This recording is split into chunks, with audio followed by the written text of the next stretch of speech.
If you are a first-time visitor to Acadia National Park and you're really wanting to get your trip planning off at a good start, then stick with me here today because I'm going to talk you through everything you need to know to build a great foundation for your upcoming trip to Acadia.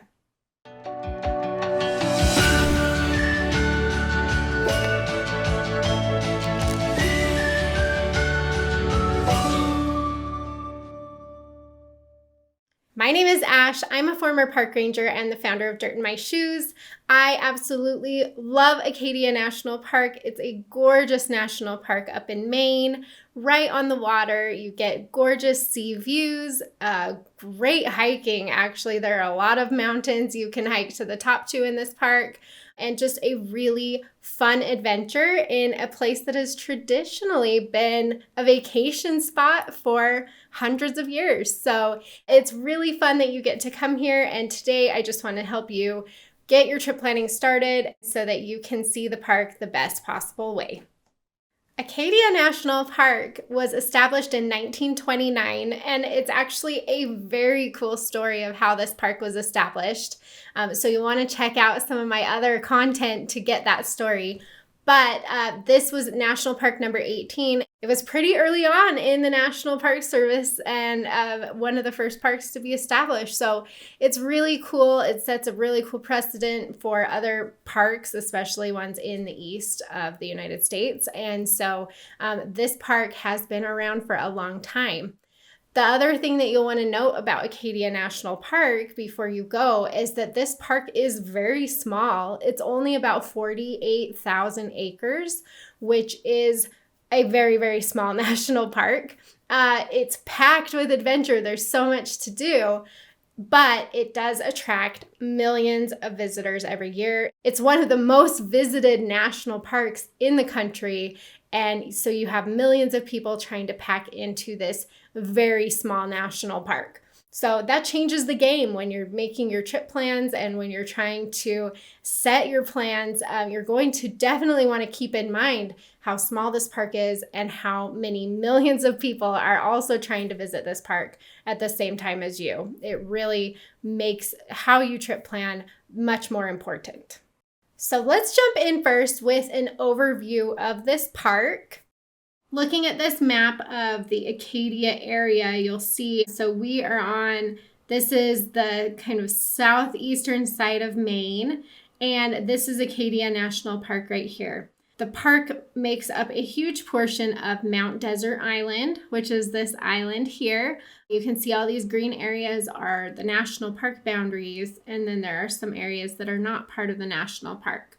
So when you come to Acadia, you're going to come in through this direction, go across a bridge onto the island, and then you'll hit the main section of Acadia National Park right here near Bar Harbor.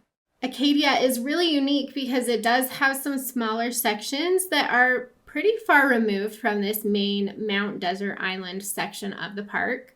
And so you've got the Scenic Peninsula over here, which if you want to get here, you can either take a ferry across the ocean here, or you can drive up and around and down to the Scenic Peninsula. You've also got some other smaller islands outside of this main area here, like the Isle of Howe. You've got the Cranberry Islands. You've got other stuff down in here that you can also see, but not as many people go to these outlying areas. If you're planning a first-time visit to Acadia, you're going to want to focus your time in here to the main stuff that most people come to Acadia to see. Getting to Acadia can be a little bit tricky. It is the easternmost national park in the contiguous United States. The closest national parks to Acadia are over 12 hours away by car. And so when you come to this park, you are coming to see this park. There aren't a whole bunch of other national parks that you'll also see in this trip. So what I like to do when you're coming to Acadia, if you're flying, I recommend looking into either the Bangor Airport. That one is a little bit smaller and can be more expensive to fly into. I don't typically fly into that one, but it is a really nice close option to Bar Harbor and Mount Desert Island and Acadia. You can also fly into the Portland Jetport right there in Maine, and that's a great option. That one's a couple hours away from Acadia. But typically what I like to do actually is just to fly into the Boston airport. It's a large airport with lots of connections, cheaper prices. From Boston, you're about 4.5 hours to Acadia by car. And so it's close enough that it makes sense, and you can also stop at other really cool spots along the way. So if you want to spend some time in Boston, if you want to drive the coastline, you can see all the lighthouses near Portland. You can do all that as you're driving into Acadia National Park and kind of make it more of a road trip. So a couple different options there. You'll want to look at flights and prices for what makes the most sense for you. But typically Boston, for me, coming from the West, is the cheapest option, and it just makes the most sense. If you're driving to Acadia National Park, then you can take the main freeways that go through this area, like Interstate 95. That will get you there pretty quickly. But I highly recommend, actually, when you get to Portland, branching off, taking Highway 1. It stays closer to the coast. It takes you past some beautiful lighthouses. It's a nice scenic way to get from Portland over to Bar Harbor. So a couple different really cool options there to see more of the surrounding area. But if you're just wanting to get to Acadia and that's all you're hoping to do on this trip, then I would probably fly into either Portland or Bangor and then drive down to Acadia. After you decide how to get to Acadia, it's time to decide when to actually visit this park. And Acadia is a pretty seasonal park. You can visit. It does have a longer season than a lot of other national parks, especially national parks with mountains. So that's nice. Typically, the visitation period kind of starts picking up a little bit in April and into May. Usually by Memorial Day, things are up and running and ready to go for the summer season. It has a really nice, busy summer season, and then we transition into fall. As things transition into fall, then you'll start to hit more closures as the park starts to close down or go into its winter status. So your season in this park, what I recommend at least, is visiting sometime between May and October. During that May through October period, though, you really have 3 different sections, if you will, or different experiences depending on when you're there. So if you're visiting the park during the spring, if you come in April or May, even a little bit into June sometimes, that's what's known as Acadia's mud season. And it's just as it sounds. The trails are really muddy. Everything is thawing from the snow and the long winter. And so you will encounter a lot of mud. It gets a little bit gnarly in there sometimes if you're hoping to do some hiking. This is also typically when the park's famous carriage roads close down. They don't want people driving and biking and horseback riding on those roads during the mud season because it ruins the roads and it makes it really hard to keep them up in tip-top shape for the summer. So if you're hoping to hit the carriage roads or if you're hoping to do a lot of hiking, I typically tend to avoid May, especially early May. As it gets into later May, sometimes those things start opening up and the mud dries out a little bit better for you. So that's something to keep in mind. At that point, once June hits, that's when you get that summer season, where it's June, July, and August. They're really busy. There's a lot of people summering in Acadia or wanting to come during that time frame. Everything is open. You can do it all. You can get on those hiking trails. Just expect lots of crowds and lots of people. One thing that you will want to note for the summer season is that they do have some trail closures for peregrine falcons. They like to nest on the cliffs here in Acadia, and it will close down some popular trails such as the Precipice Trail, which a lot of people come to Acadia to hike. And so if the Precipice Trail and some of those other iron rung trails are on your list, then you will probably want to come later in the summer once those closures are lifted. So keep that in mind as well. That closure does not affect the Beehive Trail, which is a really popular iron rung trail. but it does affect the Precipice Trail. So keep that in mind. And then our third segment of the visitation season in Acadia is the fall segment. This is when you'll get cooler temperatures. You can still do pretty much everything that you can do during the summer. You can still do that in the fall. So it's a really popular, nice time to visit.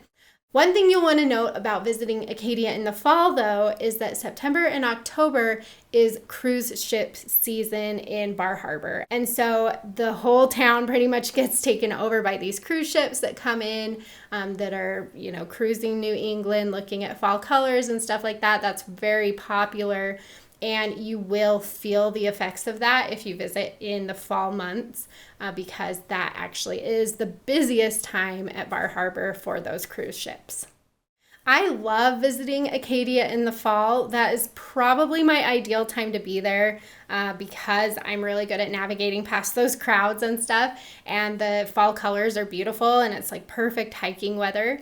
The one thing you will want to note, though, is as you get into mid-October, when really the leaf peeping gets really good and the colors are out in full force, then the park actually starts closing down a lot of things at that point. So it's a little bit weird because if you're coming for prime leaf peeping season, you'll actually encounter some campground closures and things will start switching over at that point to winter hours. So do keep that in mind as well. That typically happens around Columbus Day or so, which is mid-October.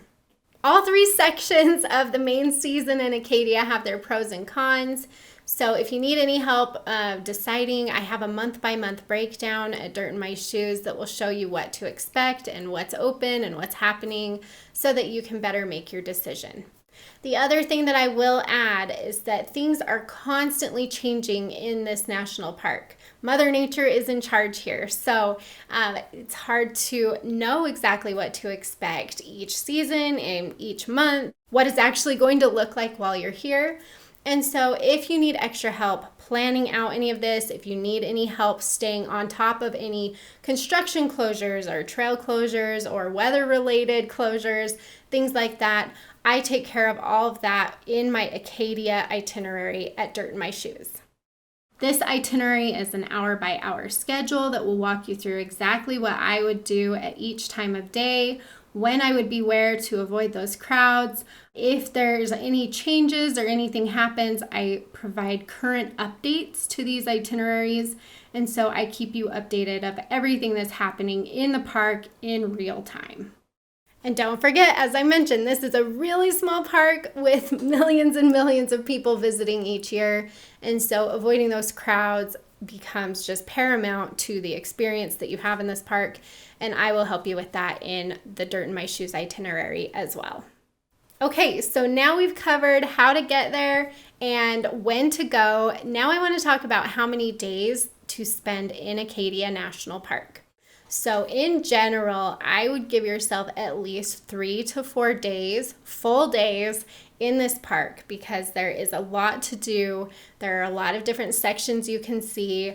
If you have 3 to 4 days, then you can get to those main activities that are so popular, but you'll also have time to get away from all the crowds and do some off the beaten path activities as well.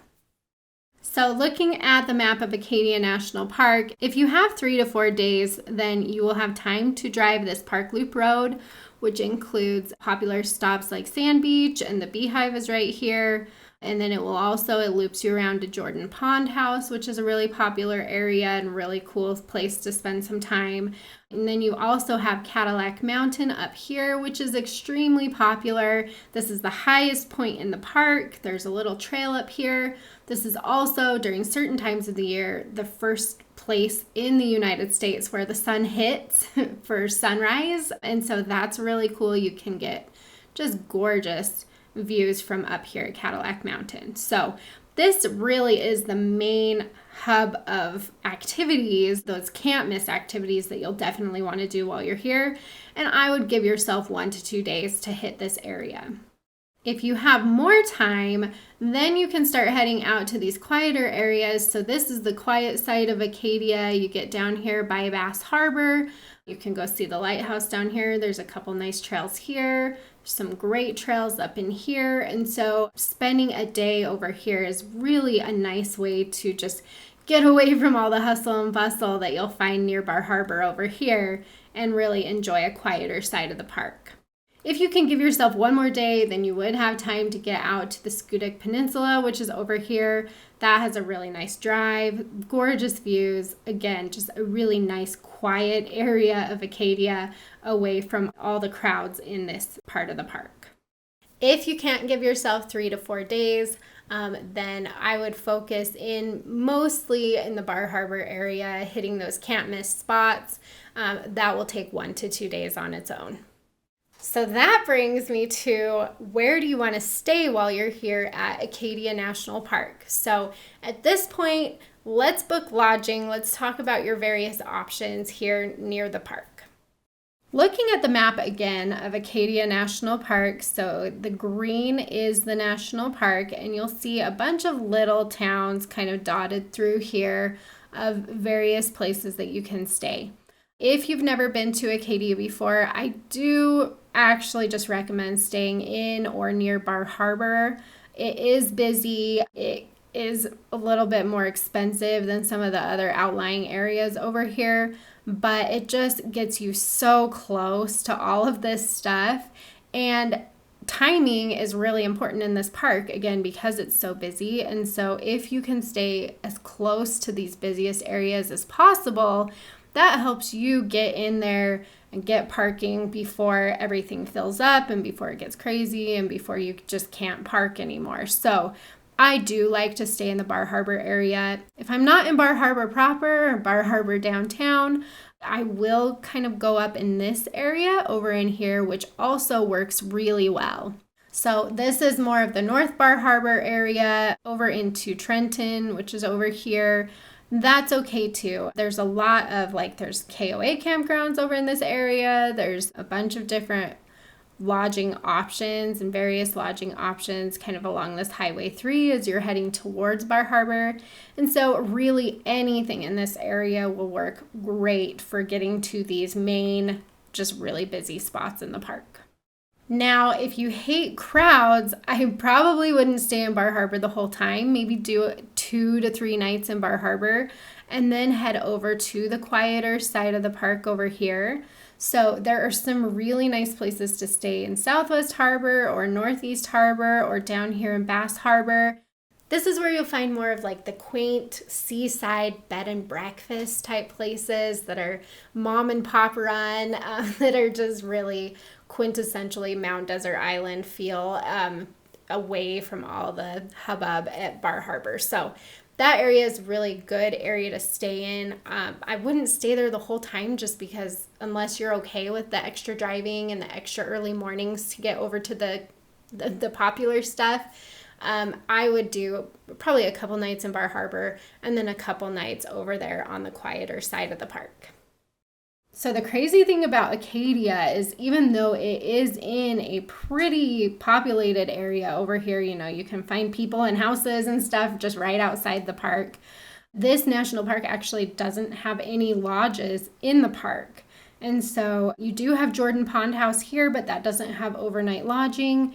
And so you are going to be staying outside of the park, hopefully near one of the entrances or one of the main areas for your vacation if you're hoping to stay in a hotel. If you want to camp, you do have a few options in the park, especially here on Mount Desert Island is where I would look first, but you've got the Blackwoods Campground, which is in a great spot for getting to all these busy spots over here. So Blackwoods is an awesome option. The other campground that is here on Mount Desert Island in the national park is down here on the quiet side, down by Seawall.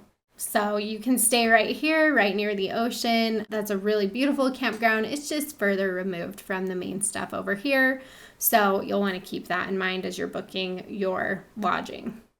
There are some outlying campgrounds over here. There's one on the Isle of Ho. There's also one over here on the Scenic Peninsula. I actually love the campground over here on the Scenic Peninsula. It's great. It's just so far from Mount Desert Island over here. So again, if you're going to stay in one of these outlying areas, I would do that in addition to staying on Mount Desert Island in the Bar Harbor area. Give yourself a couple nights over here and then branch out to these quieter areas if you want to. Let's talk about some of the best things to do in Acadia National Park. So now that you know how to get here and where to stay and how many days to stay and when to come, let's go over some of your options for activities while you're here. I have a full can't miss list of activities on dirtandmyshoes.com.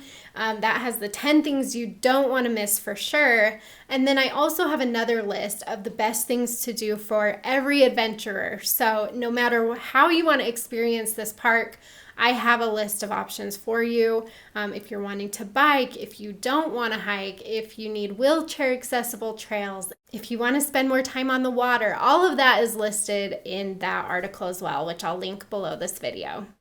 I mentioned a few really popular spots already. So Cadillac Mountain is super popular. You do need a reservation to drive to the top of this mountain during certain times of year. And so you'll definitely want to check into that. I have a video all about that here on my YouTube channel. But Cadillac Mountain is a must see while you're in Acadia National Park. I also recommend going to Jordan Pond. You can walk around the pond. You can hike to the top of the South Bubble, which is really fun. You can access the carriage roads from this area. So if you want to do some biking or horseback riding, you can take a horseback riding tour, a wagon ride on these carriage roads. And so this is really the more historic area of the park where you have the Jordan Pond House with its famous popovers that you need to try. And then you can spend some time on the carriage roads. The other area that you'll definitely not want to miss is the Sand Beach Park Loop area. This is where you'll come in. It's a one-way road that travels along the ocean, and so you'll get things like Sand Beach. You get the Gorham Mountain Trail, which is one of my favorite hikes to the top of a mountain. You get the Beehive Trail, which is probably the most famous hike in Acadia. This is the one where you're scaling the cliffs, holding on to iron rungs and climbing up iron ladders that have been bolted into the cliffside to get to the top of the Beehive. That is like a quintessential Acadia hike that you need to do. And you also get things like Thunder Hole and Otter Cliffs and the Ocean Path. All of that is right here in this Sand Beach area as well. So you can hit a lot of things just driving around this one section of Acadia National Park. Some other things that I highly recommend while you're here, you can go out to the Bass Harbor Head Lighthouse, which is a gorgeous lighthouse in the park. It's just perched there on the cliffs above the ocean. You get gorgeous sunsets from here, and so that is a must-see in my opinion. And then you also have a really fun trail that actually leaves from Bar Harbor, but takes you to a little small section of the national park, and that's the Bar Island Trail. This trail actually disappears when the tide is high and reappears when the tide gets lower.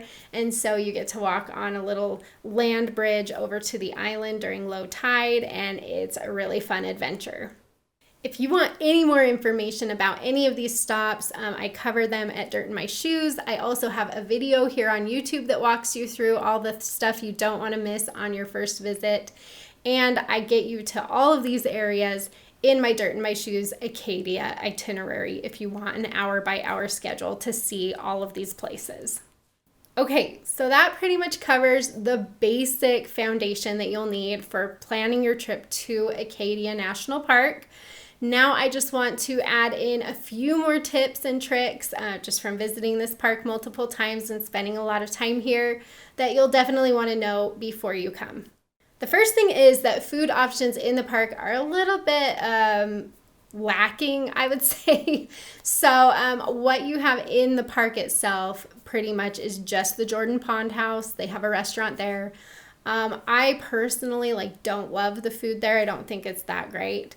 But what they do have are the famous popovers that everybody needs to try when they go to Acadia. They cost a bunch of money, but it's just kind of one of those experiences that you need to have while you're here. So go to Jordan Pond House and try a popover. Otherwise, I typically almost always eat just in Bar Harbor or one of the little communities around. There's some great lobster pounds in this area, so you definitely need to get some lobster. You'll find a lot of blueberry items in this area as well, because the blueberries really do well in this area. A lot of times, if you go during the right times, you can actually pick blueberries right here in town or in this area. So look for the lobster stuff, look for the blueberries. You can get whoopie pies here, especially in Bar Harbor. They have a little shop that sells those, which are a main thing, which is really fun and part of the experience of visiting Acadia National Park. So we typically really don't eat in the park. We'll eat in Bar Harbor, where there are a lot of great options, or one of the other smaller towns nearby.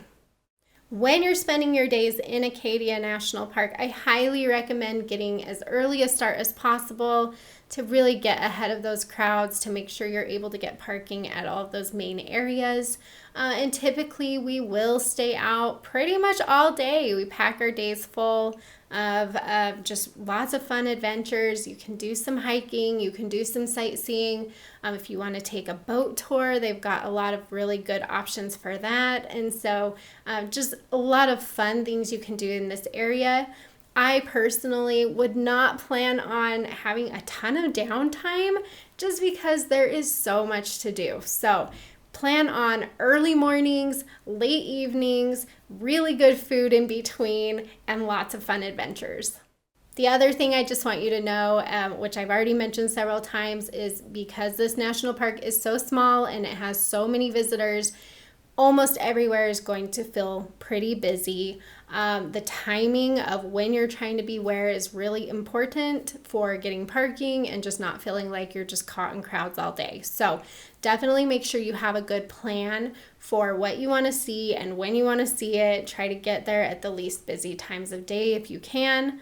If you can be out exploring during times when other people are not wanting to, which again is like your early mornings, your later evenings, your dinner times are typically really good for being out trying to get parking and doing some of these things as well. So the one thing that you can do if you want to kind of bypass having to drive and deal with parking and stuff is take the free Island Explorer Shuttle. So Acadia National Park and Mount Desert Island as a whole has a really great free shuttle system that you can use. And so when we go to Acadia, I typically will never drive my own car into Bar Harbor. I always take the shuttle for that.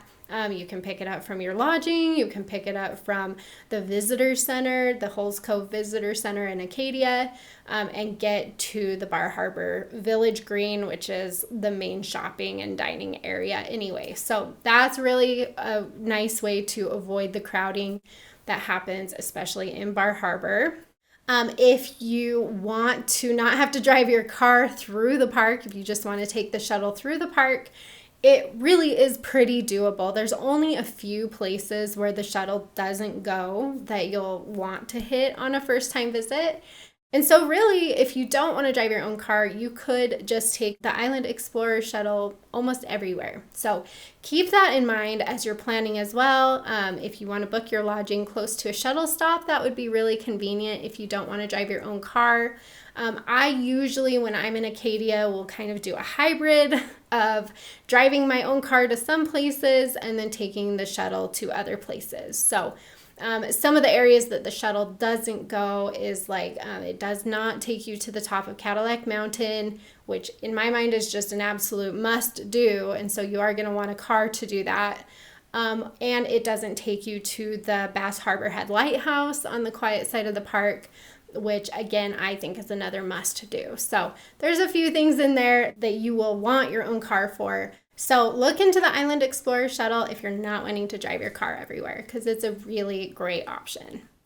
All right, my friend, you made it to the end of this trip planning video. If you need any additional help planning your trip to Acadia National Park, I have even more videos here on my YouTube channel. I have a ton of articles over on dirtandmyshoes.com.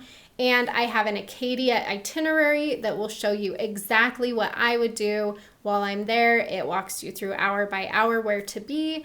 It tells you when to use the shuttle and when to drive your own car, all the fun nitty-gritty things like that. So if you need additional help, go over to dirtandmyshoes.com. But otherwise, I hope that you have an amazing trip to Acadia National Park.